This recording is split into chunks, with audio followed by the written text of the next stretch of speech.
Pakistan cricket team के कप्तान बाबर आजम की सालगिरह इस मर्तबा सिर्फ उनके लिए नहीं बल्कि तमाम क्रिकेट शायकीन के लिए यादगार और बहुत ही गैर मामूली बन सकती है। वर्ल्ड कप 2023 के हवाले से भारतीय क्रिकेट बोर्ड (बीसीसीआई) की जानिब से इंटरनेशनल क्रिकेट काउंसिल (आईसीसी) को भेजे गए शेड्यूल के तहत पाक भारत टकरा 15 अक्टूबर को नरेंद्र मोदी स्टेडियम में होने का इम्कान है। बाबर आजम इस मर्तबा को 29वीं सालगिरह मनाएंगे। बाबर आजम 15 अक्टूबर को अपनी 29वीं सालगिरह मनाएंगे, जबकि इसी रोज़ वर्ल्ड कप में पाकिस्तान और भारत का मैच भी हो सकता है। बीसीसीआई का world cup schedule final.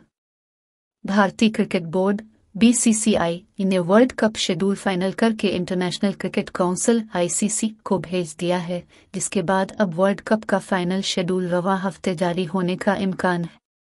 ICC ने फीडबैक के लिए बीसीसीआई का शेड्यूल वर्ल्ड कप खेलने वाले ममालिक के साथ शेयर कर दिया है।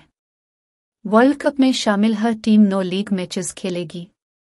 मीडिया रिपोर्ट के मुताबिक वर्ल्ड कप का आगाज रवां साल 5 अक्टूबर को नरेंद्र मोदी स्टेडियम में होगा, जबकि फाइनल 19 नवंबर को अहमदाबाद के नरेंद्र मोदी स्टेडियम में होगा।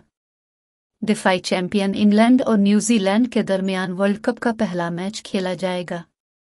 शेड्यूल के तहत पाक भारत टकरा 15 अक्टूबर को नरेंद्र मोदी स्टेडियम में होने का इम्कान है और इसी दिन बाबर आजम की सालगिरह भी है।